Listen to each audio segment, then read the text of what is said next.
Movie की शुरुआत होती है एक बहुत बड़े स्टेडियम से, जहां साउथ कोरिया के हजारों लोग एक्साइटेड होकर चीख रहे होते हैं और वो हंट्रेस ग्रुप की सिंगर्स को उनका बड़ा शो शुरू करने के लिए बुलाते हैं। मगर उन फैंस में से किसी को भी नहीं पता होता कि ये लड़कियां सिर्फ सिंगर नहीं है, बल्कि मॉन्स्टर्स का शिकार करने वाली भी हैं। पहले शैतान दुनिया पर हमला करते थे, जहां वो लोगों की आत्माओं को चुरा कर अपना गुलाम बना लिया करते थे। फिर उन सब की पावर्स को इकट्ठा करके वो अपने लीडर को दे दिया करते थे, जिसका नाम गुइमा था, ताकि वो और ताकतवर बन सके। लेकिन उन मॉन्स्टर्स की फौज को 3 जादुई वॉरियर्स ने रोका था। ये लोग इन मॉन्स्टर्स के दरमियान दीवार बना देते थे। इन जादूगरनियों की आवाजों में इतनी पावर थी कि वो इन बुरे मॉन्स्टर्स को खत्म कर सकती थी। उनकी सिंगिंग की एनर्जी ने दुनिया को बचाने के लिए एक शील्ड दी, जिसने जादुई बैरियर की तरह काम किया, जिसे हैनमून कहते हैं। और हर आने वाली नस्ल में से 3 वॉरियर सिंगर्स चुनी जाती हैं, जो ये मिशन आगे लेकर चलती हैं। अपनी फोरफादर्स यानी अपने बड़ों की कहानी सुनने के बाद सेलिन अपनी तीनों स्टूडेंट्स रोमी और उसकी दोनों दोस्तों को कहती है कि वो फाइनल बैरियर बनाने की जिम्मेदारी तुम लोगों की होगी। ये सुनकर वो पूरी हिम्मत इकट्ठा करती हैं और अपने मिशन को शुरू करने की तैयारियां करती हैं। अब जैसे ही शाम हुई, हंटर्स के फैंस स्टेडियम में पहुंच जाते हैं ताकि वो अपने ग्रेट वर्ल्ड टूर का फाइनल शो देख सके। अब ग्रुप का मैनेजर नोटिस करता है कि ट्रियो यानी तीनों लड़कियां अब तक नहीं आई थी, इसीलिए वो परेशान हो गया और अपने फोन से पता लगाता है कि वो कहाँ है। जबकि प्राइवेट जेट में रूमी और उसकी दोस्तें मजे से बहुत सारा खाना खाती हैं ताकि उन्हें एनर्जी मिले और उनके आखिरी शो में उनकी ताकत कम न हो और वो अच्छा परफॉर्म कर सके। उसी वक्त रूमी को मैनेजर की कॉल आती है, जो पूछता है कि वो कहाँ है, मगर बीच में फैंस फोन छीन लेते हैं ताकि लड़कियों से बात कर सके। मैनेजर झट से फोन वापस ले लेता है और गुस्से से पूछता है कि वो देर क्यों कर रही हैं। प्लेन के शीशे से वो देखती है कि प्लेन स्टेडियम से आगे निकल गया है और प्लेन के स्टाफ को कुछ पता ही नहीं चलता। रूमी गुस्से से मैनेजर को कहती है कि वो कुछ ही देर में वहाँ पहुँचेगी और फिर कॉल बंद करके एक हॉस्टेस के पास जाती है। टाइम जाया ना करते हुए वो कहती है कि वो जानती है कि असल में यहाँ पर क्या हो रहा है और ये सब फ्लाइट अटेंडेंट्स की चाल है, जो कि खुद मॉन्स्टर्स हैं, क्योंकि उनका अंदाज बिल्कुल अजीब था जो समझ से बाहर था। रूमी जब उस एयर हॉस्टेस का बाजू पकड़ती है तो उसके जिस्म पे बहुत से निशान बने हुए नजर आते हैं। ये देखकर फ्लाइट अटेंडेंट्स को पता चल जाता है कि लड़कियों ने उन्हें पहचान लिया है। अब सभी मॉन्स्टर्स अपने असली रूप में आकर कहते हैं कि वो स्टेडियम में मौजूद सभी फैंस को खत्म कर देंगे। ये सुनकर वो तीनों गुस्से में आ जाती हैं और तैयार होकर उन पर हमला कर देती हैं। अपने गानों के जरिए हैनमून की ताकत घुमाते हुए जहाज पर चढ़ती हैं। फिर वो प्लेन में रखे एक थर्मस का इस्तेमाल करती हैं ताकि मॉन्स्टर्स पर वार कर सके और फिर सोचती हैं कि इन्हें हमेशा के लिए खत्म कर दिया जाए। इसीलिए वो अपने जादू से बनी हथियार निकाल लेती हैं, जो कि हैनमून की ताकत से बने थे। फिर वो ग्रुप मिलकर मॉन्स्टर्स पर हमला करता है और आसानी से उन्हें मार गिराता है। मगर उस वक्त वो देखती हैं कि कुछ मॉन्स्टर्स बचे हुए हैं जो जहाज के टुकड़े चुरा कर भाग गए हैं। लड़कियां वक्त जाया किए बगैर अपने नूडल्स खत्म करती हैं और प्लेन में से हवा में छलांग लगाकर स्टेडियम की तरफ आ जाती हैं। जब वो वहां पहुंचती हैं तो सीधा स्टेज पर लैंड करके बचे हुए मॉन्स्टर्स को खत्म करना शुरू कर देती हैं। रूमी की फैन अपना चाकू छालकर आखिरी मॉन्स्टर को भी मार डालती है। मॉन्स्टर्स की आर्मी को खत्म करके हंट्रेस ग्रुप सब फैंस के सामने अपना शो दिखाती हैं और ये देखकर खुश हो जाती हैं कि पहली बार हैनमून का एक हिस्सा गोल्डन रंग से चमक रहा है। शो के आखिर में बड़ी जादुई शील्ड बन जाती है जो पूरे एरिया में फैल चुकी थी और मॉन्स्टर्स को दोबारा इंसानों की दुनिया में घुसने से रोक देती है। लेकिन अंडरवर्ल्ड डीमंस की दुनिया में एक बची हुई मॉन्स्टर जो प्लेन से बच गई थी, गुइमा के पास जाती है और घबरा कर कहती है कि वो लड़कियों को नहीं रोक पाई क्योंकि उनके पास बहुत अच्छे स्किल्स हैं, वो बहुत बहादुर हैं। ये सुनकर गुइमा गुस्से में अपनी आग वाली ताकत से उस मॉन्स्टर को जला देता है और कहता है कि उसे अपने मॉन्स्टर्स की हार बर्दाश्त नहीं होती। ये देखकर दूसरे शैतानी डीमंस भी डर जाते हैं। तब एक और डीमन बॉय जीना आता है, जो अपना बैंजो बजाता हुआ गुइमा के पास पहुंचता है। उसके साथ एक मॉन्स्टर टाइगर भी था, साथ ही उसके दोस्तों का ग्रुप होता है। गुइमा उससे पूछता है कि वो सब ये क्यों कर रहा है, तो जीना बताता है कि उसके पास वॉरियर्स का सामना करने का एक आइडिया है और इस बार उन्हें जीत का एक बड़ा मौका मिलेगा। जीना कहता है कि हैनमून की एनर्जी खत्म करने का एक ही तरीका है, उन्हें भी एक नकली सिंगल ग्रुप बनाना चाहिए जो सारे फैंस को अपनी तरफ खींच लेगा, जिससे हैनमून की एनर्जी कमजोर हो जाएगी। गुइमा को ये सुनकर हंसी आती है, मगर वो इजाजत दे देता है कि वो अपना मिशन शुरू करे। मगर वो पूछता है कि जीना को इसके बदले क्या चाहिए। जीना कुछ देर चुप रहता है और फिर कहता है कि बस उसकी पुरानी यादें मिटा दी जाएं। स्टेडियम में दोबारा वो 3 लड़कियां हैनमोन के गोल्डन हिस्सों को देखकर हिम्मत इकट्ठा करती हैं। मैनेजर और उसकी टीम को अलविदा कहकर अपनी बिल्डिंग की तरफ निकल जाती हैं। खुशी से रूमी की दोनों दोस्तें किचन से बहुत सारी मिठाइयाँ उठाकर सोफे पे बैठ जाती हैं ताकि आराम कर सके। उसी वक्त रूमी फैसला करती है कि ग्रुप का नया एल्बम जल्द से जल्द निकाला जाए ताकि गोल्डन हैनमून पूरी तरह जनरेट हो सके। फिर वो एक अलमारी की तरफ जाती हैं जहां उन्हें नए कपड़े नजर आते हैं जो वो अपने अगली वर्ल्ड टूर में पहनेंगी। रूमी फौरन अपनी दोस्तों के पास गई जो घबरा जाती हैं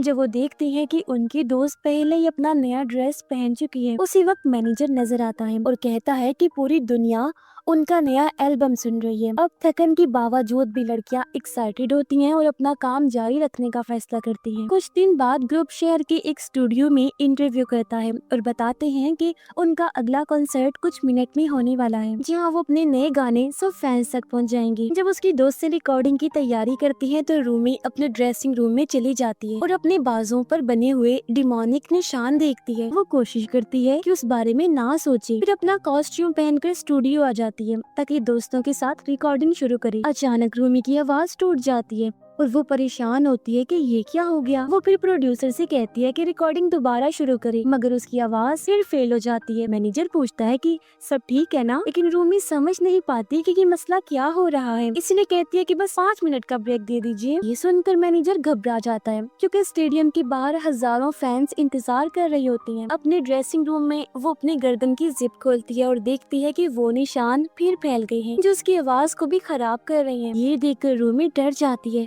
और वहाँ से भाग निकलती है। वो शहर की गलियों में दौड़ती है ताकि सबसे दूर हो सके। भागते भागते उसके जहन में वो बात याद आती है जो उसने पहले सेलिन के साथ की थी। उसी वक्त पता चलता है कि रूमी असल में एक ताकतवर डीमन की बेटी है जिनका ताल्लुक उसकी माँ से था जो खुद एक ग्रेट वॉरियर थी। उसकी माँ ने समझाया था कि वो इन मॉन्स्टर्स की तरह नहीं है और जैसे ही गोल्डन हैनमून चमकेगा उसकी ये निशान खत्म हो जाएंगे। ये जानने के बावजूद भी रूमी को हमेशा ये सिखाया गया कि अपना राज सभी से छुपाना है, इसीलिए उसने अपने दोस्तों से भी छुपा के रखा। कुछ देर तक शहर में भागने के बाद रूमी एक बिल्डिंग की छत पर पहुंचती है और जितनी बार भी वो लिरिक्स गाती है उसका गाना मुकम्मल नहीं होता। गुस्से से वो चीखने लगती है जो इतनी पावरफुल लहर बनाती है कि वो और ज्यादा घबरा जाती है। घंटों बाद रूमी अपने घर वापस आकर अपनी दोस्तों से मिलती है। वो बताती है कि उसकी आवाज खराब हो रही है तो उसकी एक दोस्त उसे तसल्ली देती है और कहती है कि उसके पास इस मसले का हल है। अगले दिन वो तीनों अपनी पहचान छुपाकर शहर में घूमती हैं और उसकी दोस्त रूमी को एक डॉक्टर के पास लेकर जाती है जहाँ से उन्हें गले की दवा मिलती है जो रूमी की आवाज को बेहतर बनाए। क्लिनिक से निकलते वक्त वो सिंगर्स देखती हैं कि लड़कों का एक ग्रुप उनकी तरफ आ रहा है और उनकी शक्ल देखकर उन्हें पहले ही नजर में प्यार हो जाता है। रूमी उनमें से एक के साथ टकरा जाती है और गिर गई, मगर वो लड़का बिना परवाह किए चला जाता है। उस लड़के के बर्ताव पर उन्हें गुस्सा आया। वो लड़कियां अपनी दोस्त रूमी को उठाती हैं और वहाँ से निकलने लगती हैं। इसी वक्त वो तीनों एक गाना सुनती हैं और जब उस आवाज की तरफ जाती हैं तो देखती है कि वही जवान लड़के लोगों के दरमियान गा रहे हैं और डांस कर रहे हैं। पता चलता है कि वो एक नया म्यूजिकल ग्रुप है जिसका नाम साजा बॉयज है। परफॉर्मेंस के दौरान लड़कियां समझ जाती हैं कि असल में ये सब डीमंस हैं जो अपनी शक्ल बदल कर आए हैं। रूमी फौरन कहती है कि इन्हें जल्द से जल्द खत्म करना होगा क्योंकि उनके फैंस फिर खतरे में हैं।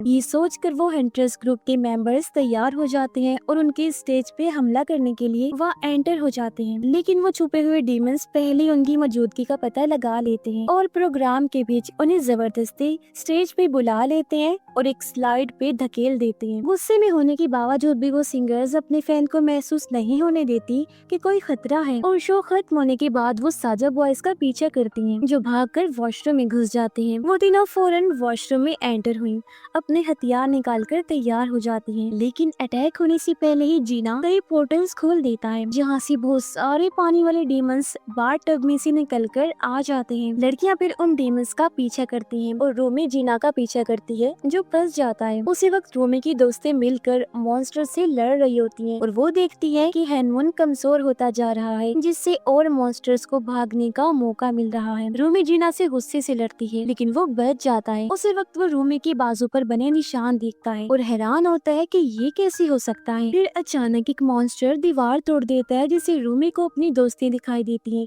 जो मॉन्स्टर से घिरी हुई। अपना राज खुलने के डर से रूमी हिल नहीं पाती और वहीं रुक जाती है, जिससे उसकी दोस्त और भी डर जाती है। इसी टाइम जीना उसकी मदद करता है, उसे गले लगाता है और भागने से पहले उसके फटे हुए कॉस्ट्यूम पे एक कपड़े का टुकड़ा बना देता है ताकि उसके निशान फिर से छुप जाए। अब जब उसके निशान फिर छुप जाते हैं तो रूमी अपनी दोस्तों के पास लौट आती है और कुछ सेकंड्स में वो जादुई वॉरियर्स हर शैतान को यहाँ खत्म कर देती है। फिर वो एक बूढ़े आदमी की मदद से वॉशरूम से बाहर निकल आती है, लेकिन अभी भी एक डेमन बची हुई थी जो उस बूढ़े आदमी की आत्मा चुरा कर ले जाती है। एंट्रेंस की बिल्डिंग में लड़कियां शहर को देखती हैं और जब वो महसूस करती हैं कि हैनमून कमजोर होता जा रहा है तो वो परेशान हो जाती हैं कि अब क्या होगा। तभी मैनेजर आता है और कहता है कि साजा बॉयज अब पूरे सोशल मीडिया पे छा गए हैं। रूमी कहती है कि यही वक्त है, हमें अपना अगला हिट गाना बनाना होगा। साथ ही लड़कियां उन डेमंस को हमेशा के लिए खत्म करने के लिए एक्साइटेड है। बाद में रूमी अपने बेडरूम की बालकनी पर जाती है जहाँ एक खौफनाक परिंदा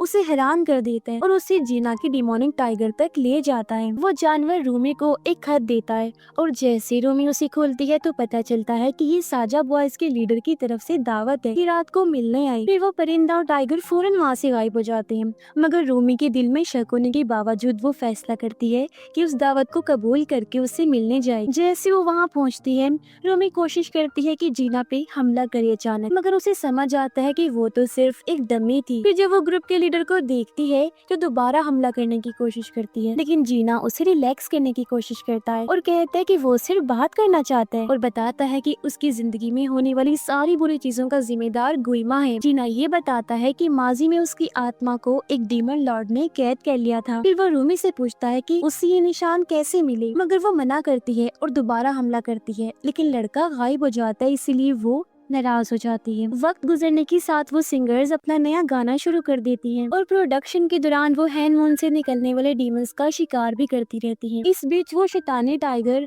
रूमी को परेशान करता रहता है। वो उसे अपने दोस्तों से छुपाने के लिए अपने कमरे में छुपाए रखती है। कुछ दिन बाद वो लड़कियां अपने फैंस के लिए ऑटोग्राफ सेशन रख रही होती हैं, मगर अचानक साजा बॉयज वहाँ आ जाते हैं। अब फैंस डिवाइड ना हो जाएं, इससे बचने के लिए रूमी कहती है कि सब मिलकर बैठ जाएंगे। इसके दौरान वो सिंगर्स सब लोगों की चीजें साइन करते हैं, जिस वजह से फैंस में ये अफवाहें फैल जाती हैं कि शायद इन दोनों ग्रुप्स के दरमियान प्यार का चक्कर चल रहा है। बाद में जब रूमी अपने कमरे में सॉन्ग की लिरिक्स लिख रही होती है तो उसकी दोस्त वहाँ आ जाती है। तब मुश्किल से रूमी उस शैतानी टाइगर को छुपाने में कामयाब हो जाती है, जो अब हर रोज उसका पीछा करता है। ये समझ आने पे कि वो ज्यादा देर तक उस डिमोनिक टाइगर को नहीं झेल पाएगी, वो दावत को इग्नोर नहीं करती और जीना से मिलने का फैसला करती है।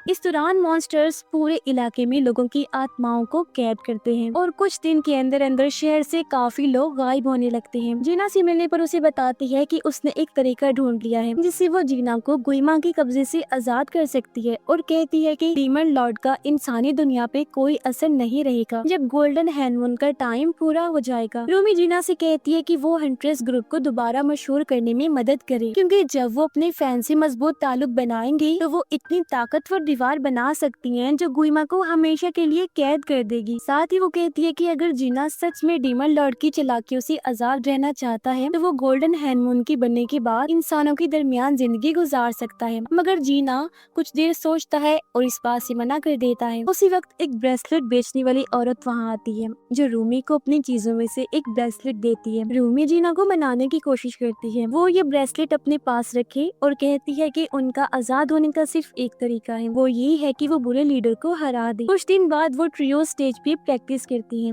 मगर रूमी कहती है कि उसे अब जो लिरिक्स मिले हैं वो पसंद नहीं आए। ये सुनकर लड़कियां हैरान हो जाती हैं और उसके बर्ताव पे सवाल उठाती हैं, मगर अचानक एक जोर का झटका स्टेज पे आता है। उन्हें शक होता है कि कोई बड़े मॉन्स्टर्स का झुंड निकलने वाला है, इसीलिए वो प्रैक्टिस छोड़ के निकल पड़ती हैं और मैनेजर वहाँ अकेला रह जाता है। फिर वो तीनों सबवे के ऊपर पहुँचती हैं जहाँ बहुत सारे डीमंस उनकी तरफ आ रहे होते हैं। मुसाफिरों दोनों को बचाने के लिए वो गुस्से से उन मॉन्स्टर पे टूट पड़ती हैं और अपना नया गाना गाते हुए उन्हें कमजोर कर देती हैं। जब वो मॉन्स्टर से लड़ रही होती हैं, रूमी अचानक एक बड़े डीमन बॉस के हमले से हैरान हो जाती है, जो उसे इतनी जोर से मार देता है कि वो दूर जाके गिरती है। लड़कियां फौरन अपनी दोस्त को बचाती हैं और एक डबल कॉम्बो मूव रूमी की दोस्त करके अपना हथियार जमीन में घुसा देती है और आसपास के सारे मॉन्स्टर्स को मार गिराती है। मगर तब तक देर हो चुकी थी और जब वो सबवे के कंपार्टमेंट से निकलती हैं तो देखती हैं कि सब मुसाफिरों को उन मॉन्स्टर्स ने कैद कर लिया है। सबवे जब स्टेशन तक पहुंचता है तो रूमी की दोनों दोस्तें उसके बगैर उदास होकर वहां से चली जाती हैं। घंटों बाद रूमी फिर जीना से मिलती है और उनकी बातचीत के दौरान ये मान लेती है कि जब से उसने जीना से बात करना शुरू किया है उसकी आवाज फिर से ठीक हो गई है। फिर वो दोनों मिलकर गाना गाती हैं और गाने के बाद जीना महसूस करता है कि उसके दिमाग में अब गुइमा की आवाज सुनाई नहीं दे रही। इससे जीना इरादा कर लेता है कि वो रूमी की मदद करेगा और वादा करता है कि अगले कॉन्सर्ट में अपने ग्रुप की फेम खत्म कर देगा ताकि ट्रियो ग्रुप फिर से सामने आ सके। रूमी खुशी से घर लौटने का फैसला करती है, मगर उसी टाइम जीना इन्फर्नल लॉर्ड में वापस खींच लिया जाता है, जहाँ गुइमा उसे उसकी माजी की याद दिलाता है। जीना अपनी यादों में देखता है कि किस तरह उसने अपनी फैमिली को उस वक्त छोड़ दिया था जब उन्हें उसकी सबसे ज्यादा जरूरत थी। जीना घबरा जाता है, मगर गुइमा कहता है कि वो अपना वादा निभाएगा और वो यादें मिटा देगा अगर जीना उसका हुक्म मानकर चले तो। अगले दिन वो लड़कियां फिर मिल जाती हैं और फैसला करते हैं कि अगले कॉन्सर्ट के लिए एक नया गाना चुना जाएगा। शाम के वक्त स्टेडियम फिर से लाखों फैन से भर जाता है और प्रेजेंटर जबरदस्त शो का आगाज करता है। जब वो लड़कियां अपने ड्रेसिंग रूम की तरफ जा रही होती हैं तो उनका सामना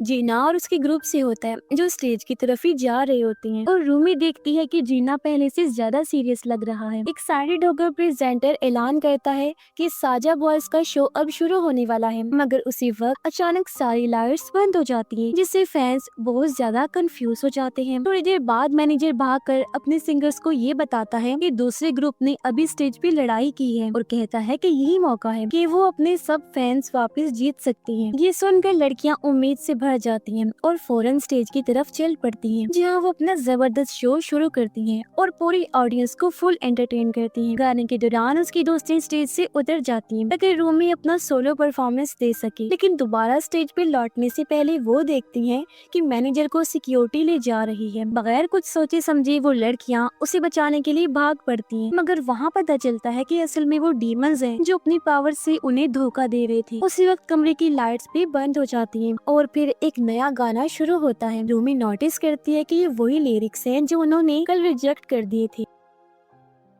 उसी टाइम रूमी को दो डीमंस घेर लेते हैं जो उसके दोस्तों के रूप में थे। वो उसे स्टेज पर धक्का देकर परेशान करने के लिए उसके चारों तरफ घूमने लगते हैं ताकि वो घबरा जाए। ये डीमंस रूमी का गोल्डन कॉस्ट्यूम उतार देती हैं, जिससे उसके निशान सबको नजर आते हैं। वो चीखने लगती है, जिसकी वजह से वेन्यू की सारी स्पॉटलाइट्स टूट जाती हैं और स्टेज छोड़कर जब वो भागती है तो उसके दोस्त उसके करीब आने से घबराती हैं। घबराई हुई रूमी उन्हें समझाने की कोशिश करती है कि क्या हो रहा है और चीख कर कहती है कि मुझे छोड़कर ना जाओ, मगर ये सुनकर उनका डर और बढ़ जाता है और वो अपने वेपन्स निकाल लेती हैं ताकि अपनी हिफाजत कर सके। रूमी इतना सब होने के बाद उदास होकर वहाँ से भाग जाती है और जब वो जीना से मिलती है तो पूछती है कि ये सब उसने क्यों किया। फिर वो डीमन जवाब देता है कि जितना कुछ उसने अब तक बोला था सब झूठ था और कहता है कि रूमी को उसे इसी तरह कबूल करना होगा जैसा वो है, क्योंकि अब कुछ भी बदल नहीं सकता। इस बहस के बाद जीना वहाँ से चला जाता है। अब जो कुछ हो रहा था उसके लिए खुद को जिम्मेदार मानते हुए रूमी अंदर से टूट जाती है। अब जैसे वो जाने लगती है उसके पीछे से एक काली दरार भी बनने लगती है। इसी वक्त रूमी की दोनों दोस्तें देखती हैं कि हैनमन बिल्कुल खत्म होने वाला है और मैनेजर भी खामोश हो जाता है जब वो देखता है कि हंट्रेस ग्रुप के फैंस तेजी से कम हो रहे हैं। थोड़ी देर बाद साजा बॉयज हर स्क्रीन पे नजर आते हैं और जीना ऐलान करता है कि वो हंट्रेस यानी केपअप ग्रुप जो इसी हादसे के बाद बर्बाद हो गया है, हमारी परफॉर्मेंस उनके लिए ट्रिब्यूट होगी। वो सबको ग्रेट सोल टावर में होने वाली शो में आने की दावत देता है। अब इससे पहले कि कोई कुछ समझे, मैनेजर और रूमी की दोस्तों के दिमाग में अजीब सी आवाज गुनगुनाने लगती है जो उनका कंट्रोल छीन लेती है